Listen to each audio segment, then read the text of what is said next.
this series of videos, we're going to talk about manufacturing only instead of, jumping right into ODOO as I always tell you, no chit-chat and that type of stuff. Today, we'll first learn a bit about how manufacturing actually works. Now, I'm going to explain the usual. Way product is sourced, it is created and delivered, along with how each supporting.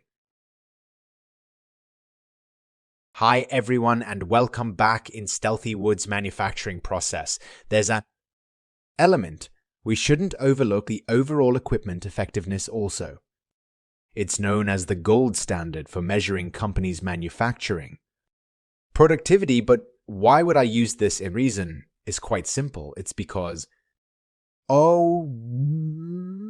can help me identify the percentage of truly productive manufacturing time. Using this, I gain essential insight toward improving my process. It also. Hi, my dear doers, since we're getting used to the manufacturing process, I would like to enhance the flow of information within Stealthy Wood after. All the company is destined to grow, and I want to be sure good communication is established before new teams join us to do so. ODOO developed an eco aka.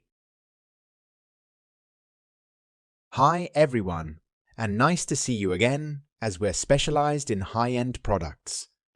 Quality is essential to stay ahead of our competitors. We need to satisfy our customers and retain their loyalty to our brand. It's essential for Stealthy. Maintenance well is essential to keep your company efficient at Stealthy Wood. We see it as our machinery's healthcare plan healthcare that helps reduce waste and run an efficient continuous, also maintaining my product handling system is vital to keep my equipment running at peak efficiency, if not correctly managed, unscheduled downtimes. Hello doers. Now, sometimes producing a product leads to the creation of others products as part of the manufacturing byproducts, and they can be sold, they can be recycled, or they could also be considered waste. Now, in any case, byproducts will share part of the main product's cost of production. Now there. Good morning, my doers. A lot of businesses have to deal with the fact that, sometimes products break and you can't fix them in ODOO. We have a solution: the scrap button. Now scrapping. Hi, my dear doers.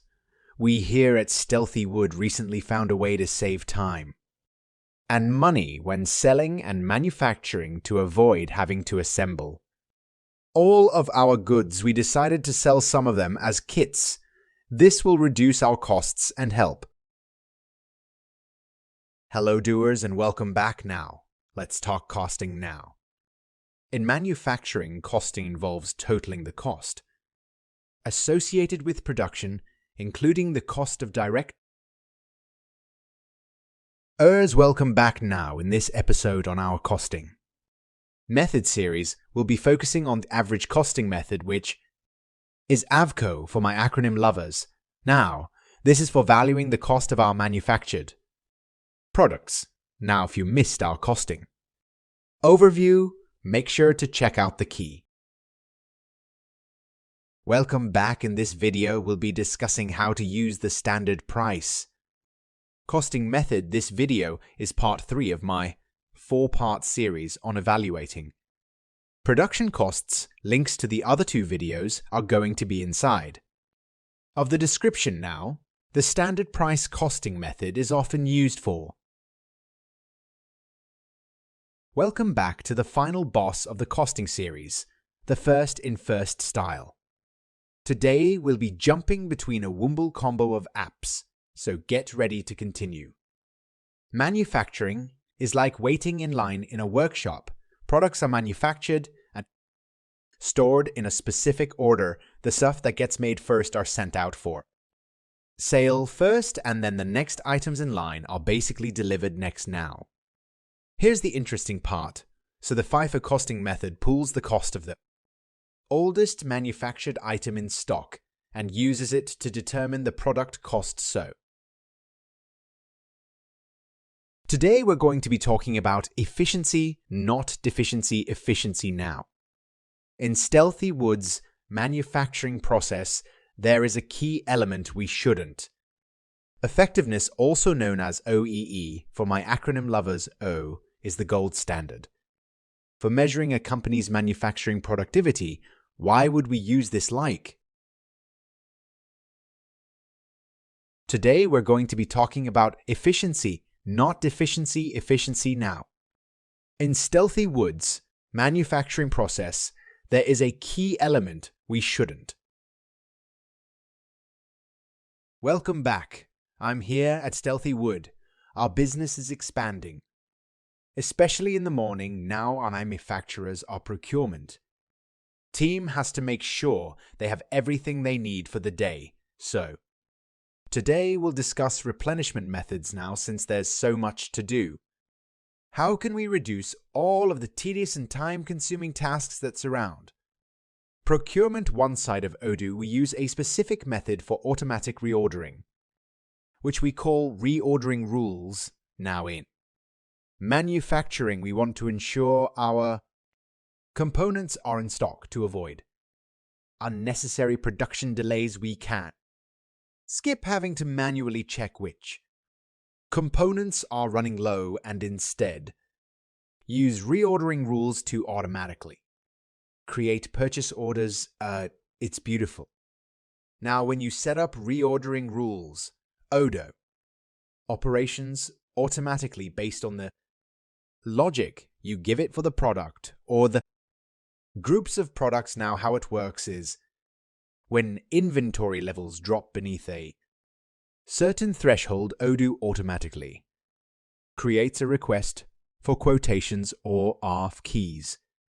For my acronym lovers, now ODOO also lets you use reordering rules to automate the creation of manufacturing orders from a configure. This at the end of the video.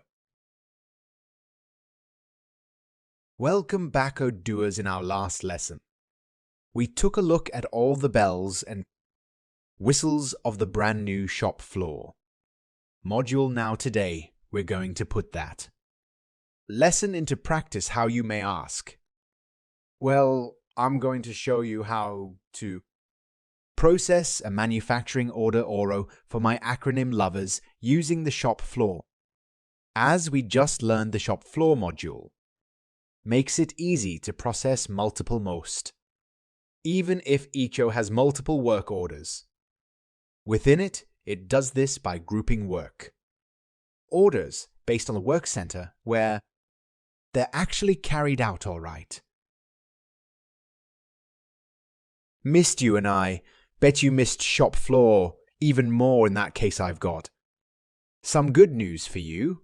I'm back today for more shop floor schooling. Now today, we're going to be looking at how employees can track the amount of time they spend working on each work order, and we'll also look at an MO on the back and to see the total time spent on its work orders as well as the cost of processing them. You see, dear viewer, time is money. I mean that quite literally in this case, since we're talking about manufacturing employees getting paid for the amount of time they spend working at a work center, and I need to keep track of Steve. So if you want a more granular understanding of your manufacturing cost, it's helpful to be able to see how much time and in this manufacturer each product that you produce. Now, luckily, shop floor makes it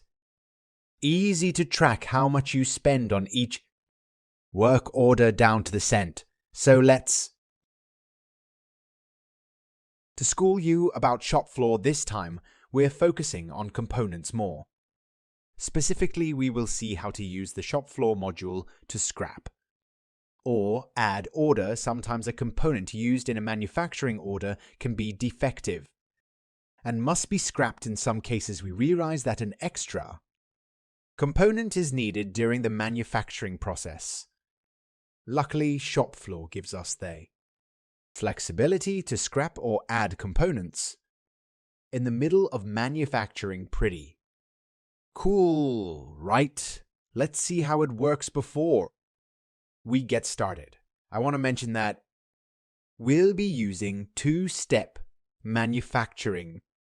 For this workflow, everything you see in this video will also apply to three-step manufacturing as well, multi-step.